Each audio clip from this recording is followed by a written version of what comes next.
So there's the play. But oh my gosh, it's so much on the tire. Jeez. He was gonna ride it home. It's pretty easy to see how much somebody cares about their motorcycle by their tires.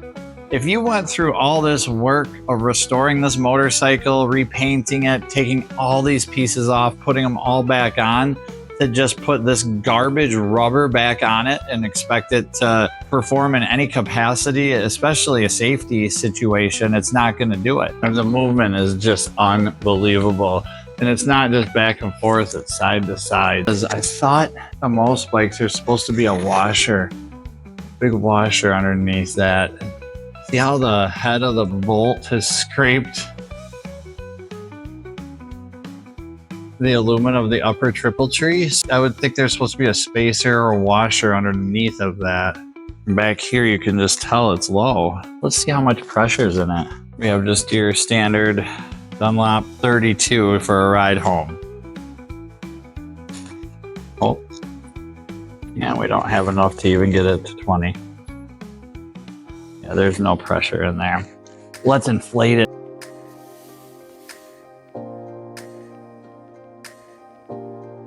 Here, going up. That's 20. That's 30. And 40. Yes. It's like they got to the very last step and they're like, oh man, we'll just reuse these. Let's watch the tire grow. And there's 43. This front tire doesn't seem to have any dry cracking on it. However, it just seems really old and there's no rubber. It's just that hard. It's gone from rubber to plastic. It's like a big wheel tire. And I overinflated it a few PSI. So let's take a look at these brake pads once and see. One looks all right. This one looks okay. They're not great, but the master was leaking. Up here, this was leaking when he brought it too, so we're gonna check the tightness of that. He did have the front brake zip tied on the trailer. Please don't do that when you haul a bike. Please don't zip tie your front brake, or it's not gonna do anything. Have it in a good wheel chock. Have it supported, leave it in neutral. His kickstand was down too. Don't haul a bike on its kickstand. Never put the kickstand down. Anytime you're dealing with an engine that has solid lifters, it's very important to ensure that they're adjusted properly. So before we even touch the carburetor, we're gonna check that first. We're also gonna check the battery terminals just to make double sure that they are tight, and they are tight. I did just check it. I don't know why I didn't record it, but let's check out these push rods and see what we got. Putting plugs on an Ironhead one by one, trying to find top dead center. Oh, this should be fun. Push rod play, yeah, we gotta check that too. If it ain't set right, well, she ain't gonna move. Wheels gotta wobble, tires on toast, clutch so tight, man, I swear it's a ghost. It don't run right, it don't feel strong, but we'll dial it in before too long.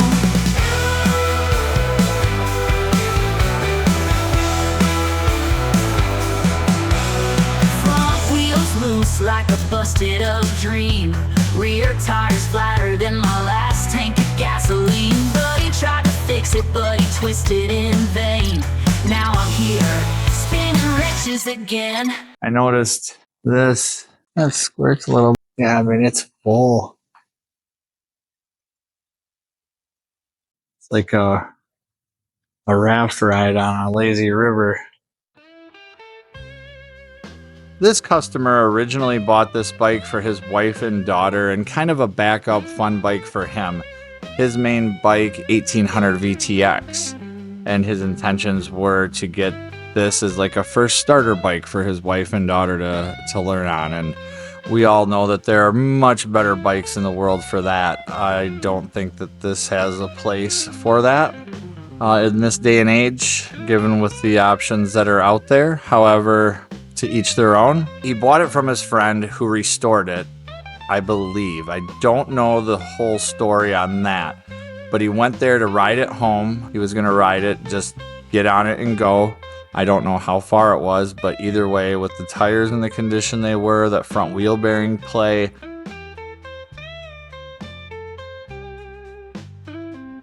now that we got that area cleaned up, we're gonna jack the bike up just a tiny bit, get the rear wheel off the ground so we can rotate the motor over. All right, we'll take this one out now. And so I'm just gonna go in. I'm not prying against the head at all. I'm not touching it. I'm just gonna gently twist it like out and up with the screwdriver, and I'm just barely putting any tension on it. Do this one here. Again, I'm not prying, no prying needed at all. Just pushing it into here, into this little, putting the screwdriver right into there, and we're twisting her straight out. No prying at all on anything. That right there, just a little pry. There it goes. Okay, pop that up and out of there.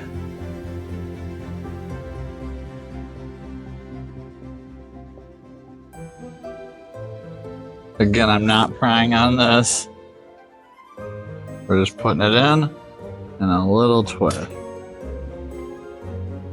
I'm just going right underneath that, and I'm just barely pushing up.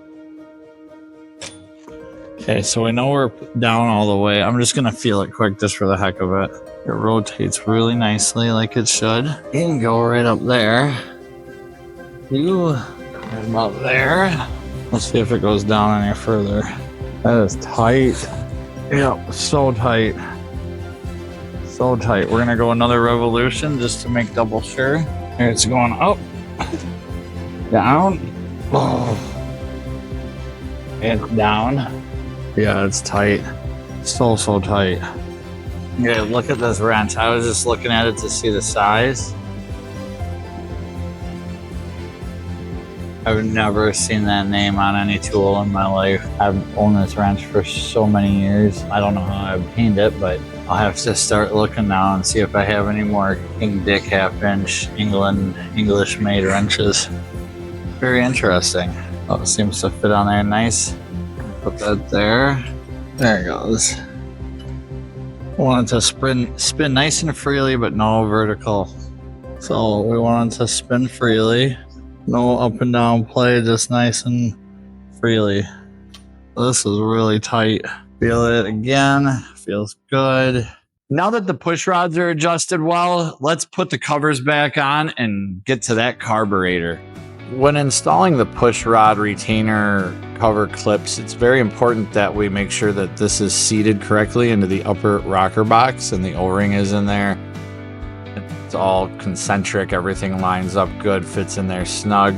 Hold that in there, make sure that that's all seated a little bit, not too much pressure, as well as down in the engine.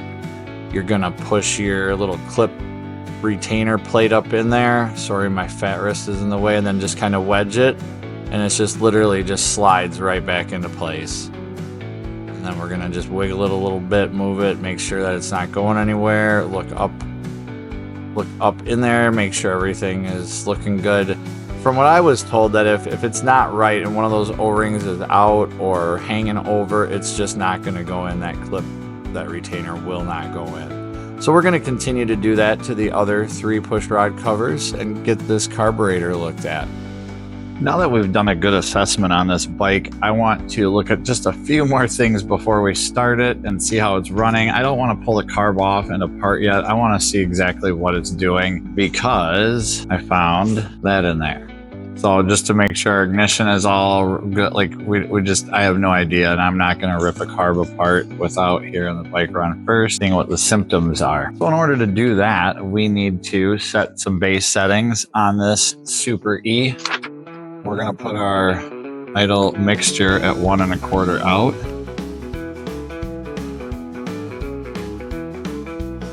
That would be the top one looking at you. Idle speed, 1/2 a turn in, makes contact. That's going to be over here on the back side. And then our accelerator pump is right here staring at us. we're gonna go until it bottoms out and then turn 2 turns out. Turn the gas on to see if it would fill up more over time, and after about a half hour it didn't seem to make any difference. So our gas is dried up in there. Initially I thought maybe we had a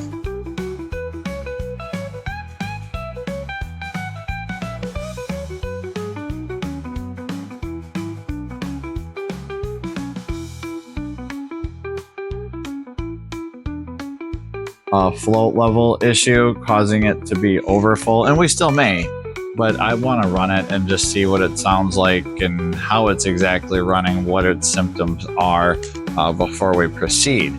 And in order to do that, we got to put our spark plugs back in, and in doing so I noticed this. There are like no threads left in that hole, not much left in that one either.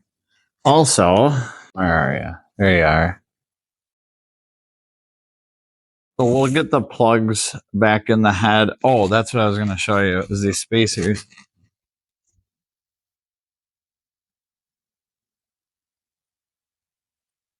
This plug had that spacer.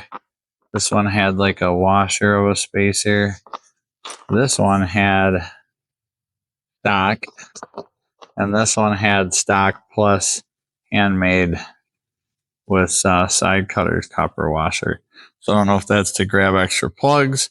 I know one side looks shallower than the other, so I'll take that into consideration. And we are going to just run these. I know they look horrible. They look absolutely horrible. I just don't have new ones. I want to put the shallow ones on the other side. This side has a lot of thread.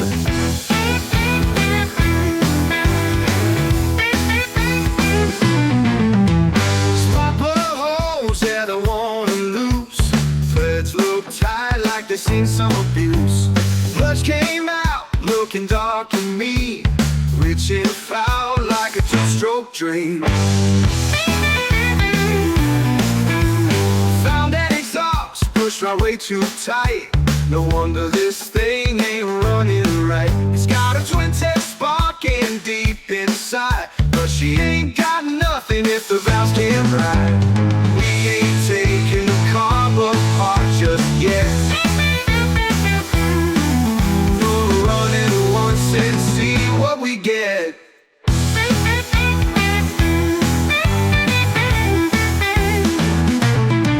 Air filter in, plugs go back. Let's see if this old sporty still got some crack.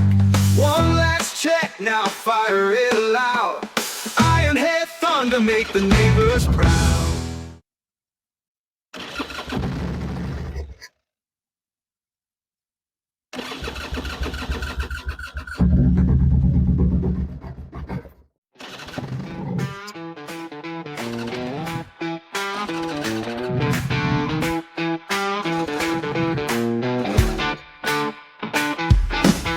Fired it up, gave it some choke. She coughed a little, then went up in smoke. Fuel flow's fine, I checked that twice, but this S&S Carb ain't playing nice.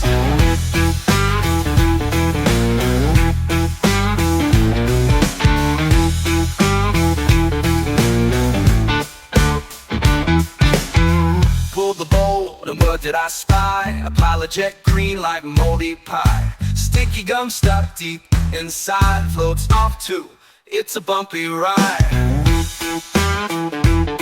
It's not the tank, it's not the line. It's that green little jet saying you ain't riding this time. So I'll scrub it clean and set that float. Give this Ironhead a proper note. She's a bit rough, but we'll get it right. Wrenchin in the shop till Saturday night. And while some have an ultrasonic, I've got a carbatronic. Carbatronic, clean and supersonic. Jet so clear, it's feeling kinda bionic. Dirt and grime, yeah, it's gone in a flash. Now my bike runs sweet, pure throttle, no trash. Stuck float? Nah, not with this beast. Gunked up jets? Man, that's a feast. Pop it in, flip the switch, watch it glow. Vaporized varnish, it's a clean carb show. Carbatronic, clean and supersonic. Jet so clear, it's feeling kinda bionic. Idles crisp, throttle's mean, thanks to the magic of the Carbotronic machine. No soak, no scrub, no chemical bath, just science and magic on a whole new path. Shake the rust off, clear that goo, your carb's coming back like it's brand new. So toss that ultrasonic, let it collect dust. Carbotronics here, in tech we trust. From barn finds to race lines, it's clean and mean. Yeah, Carbotronic, the king of the scene. Carbotronic got everything cleaned up real good, so we're going to go ahead and reassemble the carburetor. It was really gummed up in the float bowl down in the bottom corner. The pilot jet was also really gummed up, as well as there was just a film of science throughout the carburetor. I missed recording starting it up on the lift. I did let it warm up fully and set the idle air mixture screw. And to do that, we let the engine warm up. I turned the fuel mixture screw in until it seats and out a turn and a half. Obviously, I did that before we started the engine and let it warm up. So then I bumped the idle up to around 1,000 RPMs. I turn the fuel screw slowly in clockwise until the RPM drops, then back out counterclockwise slowly until the RPM peaks, and then keep turning out until the RPM starts to drop again. Then turn it back in just a little bit to the highest idle point. After getting that just right, I turn the idle speed down and take it out for a ride. It ran amazing with no coughing, stumbling. For now, another project in the books. Thanks for following along. Until next time, we'll keep bringing old bikes back to life.